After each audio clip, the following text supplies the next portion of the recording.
Semua maklum peristiwa Taufan Al-Aqsa yang bermula 7 Oktober 2023, dan mengikut data yang saya dapat setakat 13 Januari 2024, 23,843 orang Palestin telah dibunuh syahid dan 60,317 orang cedera. Kalau digabungkan 23,000 dengan 60,000 ni, duduk di stadium Bukit Jalil penuh, Datuk. Begitu ramai yang menjadi mangsa. Baik. Dikala kita di sini masih berhibur dengan keterlaluan, mereka di sana sedang berperang, memerah keringat, mengkorbankan darah untuk mempertahankan agama. Dikala kita di sini masih membazirkan makanan, mereka di sana sejuk, kelaparan, kebuluran. Baik, Datuk. Apakah pendapat Datuk kepada golongan kita di Malaysia khususnya yang tidak cakna ataupun tidak mengambil berat langsung berkaitan dengan peristiwa peperangan ini, Datuk? Datuk. Bismillahirrahmanirrahim. Manusia ni dalam hidup dia akan mengambil berat tentang perkara yang dia sayang dan ada hubungan rapat dengan dia. Kalau kita tak sayang, kita tak ada hubungan rapat dan kita tak rasa itu penting dalam hidup kita, kita tak akan ambil berat. Itu adalah tabiat manusia. Apa yang berlaku di Palestin ialah sebahagian daripada saudara-saudara kita. Sebahagian orang dia hanya react kepada apa yang berlaku di media sosial. Orang semua cakap pasal boycott, pasal lawan Israel, dia lawan. Tapi apabila media sosial itu turun, dah kurang bincang, dia pun dah tak bincang. Itu tanda reaksinya berkaitan hal tersebut kerana adalah reaksi semasa yang mana dia dipengaruhi oleh keadaan sekelilingnya. Oleh kerana orang moden hari ini asyik tengok yang ini saja, maka otaknya duk ada di sini. Selalu tengok isu Palestin, dia pun semangat Palestin. Apabila habis, media sosial tak bangkitkan lagi, padahal perang di Palestin belum berhenti.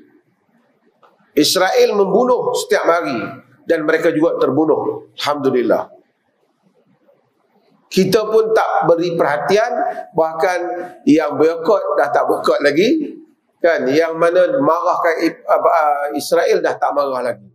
Ini adalah perkara yang menunjukkan kalau itu berlaku, marah kita kepada apa yang berlaku di Palestin yang dibuat oleh Israel tidak berdasarkan kepada keimanan kita.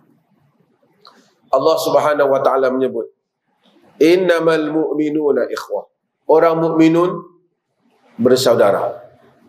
Artinya apa yang berlaku itu saudara kita.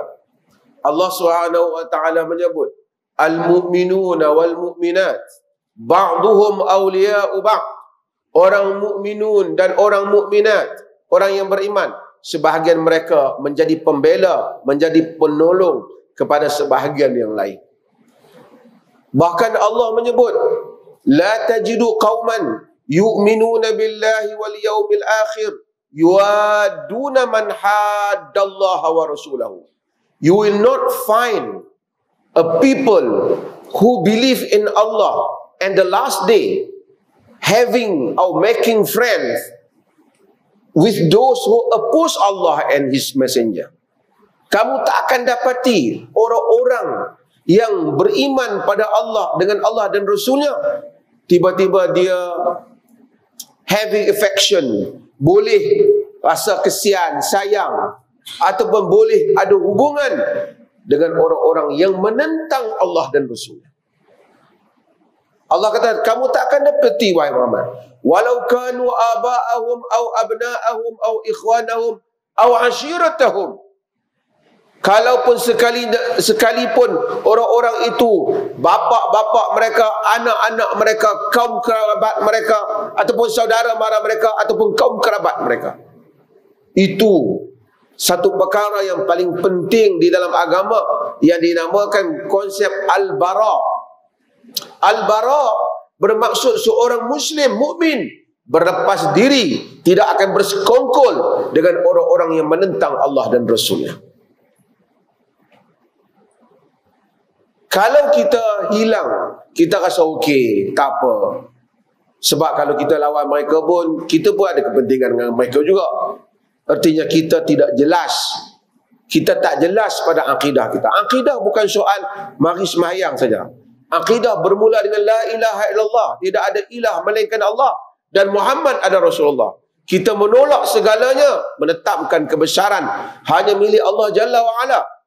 Dan menetapkan ikutan mutlak ila Rasulullah sallallahu alaihi wasallam.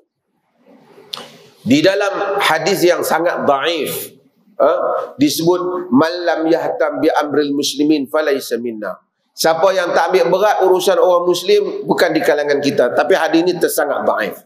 Pun ia hadis yang dhaif, tapi ada sangat dhaif, namun di sana ada ayat-ayat Quran yang banyak dan hadis yang banyak yang menyatakan muslim mengambil berat tentang urusan orang muslim. Allah larang, la tattakhidhu aduwi wa aduwakum awliya. Jangan kamu mengambil musuhku dan musuh kamu menjadi penolong-penolong kamu. No, tidak ada persekongkolan. No kompromi. Tidak ada kompromi dengan musuh-musuh Allah. Sebab itu kita tak boleh buat apa. Sekurang-kurangnya kita berdoa dan bertindak dengan apa dalam jangka keupayaan yang boleh kita buat. Nabi SAW apabila tengok orang Islam kena dikepung, yang masuk Islam di Mekah tak boleh hijrah ke Madinah, mereka kena tindas, Nabi solat, Nabi doa. Di negeri Perlis ni solat setiap waktu kita baca kunut. Di sini baca tak? Bacaan kita arahkan baca kunut, kunut nazilah, kunut nazilah, kunut kerana berlaku peristiwa. Nabi doa, Allahumma anjil Walid ibn Walid.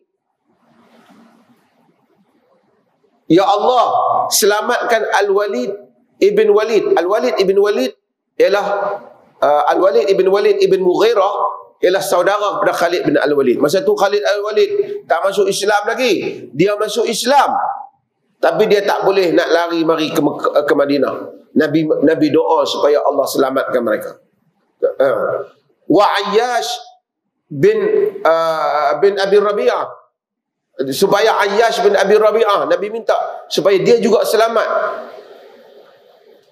Dan Nabi SAW juga doa kepada orang Islam. Nabi SAW kata, Allahumma anjil mustada'afina minal mu'minin. Ya Allah, selamatkanlah orang-orang mustada'afin di kalangan kaum muslimin. Nabi doa dalam qulub. Allah masdud wata'aka ala mudar. Nabi doa agar Allah ambil tindakan pada Mudar, kabilah Mudar tu, kerana mereka itu telah menentang agama. Sebab tu sekurang-kurangnya kita doa. Kita doa. Dan ini adalah antara benda yang kita buat. Salahuddin Al-Ayyubi, Salahuddin Al-Ayyubi, kita baca banyak sejarah Salahuddin kan, yang membebaskan Al-Aqsa. Dia kata kalau Salahuddin ni kurang tersenyum. Orang kata dia, kenapa kau tak banyak tersenyum, tak ketawa?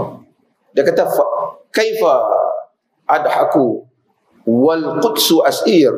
Bagaimana aku nak ketawa sedangkan Al-Quds masih lagi dalam tawanan. Di atas semangat itu dia membebaskan Al-Aqsa. Tu ni anak-anak atau adik-adik pelajar yang ada ni, kita nak jadi orang hebat, kita kena mempunyai jiwa yang hebat. Orang yang jiwa yang kerdil, dia tak ke mana. Manusia dia akan boleh ukur tentang diri dia sendiri dengan besar mana jiwa yang ada dalam diri dia. Orang yang jiwa yang kerdil dan selalu rasa dia tidak siapa-siapa, dia tak ke mana.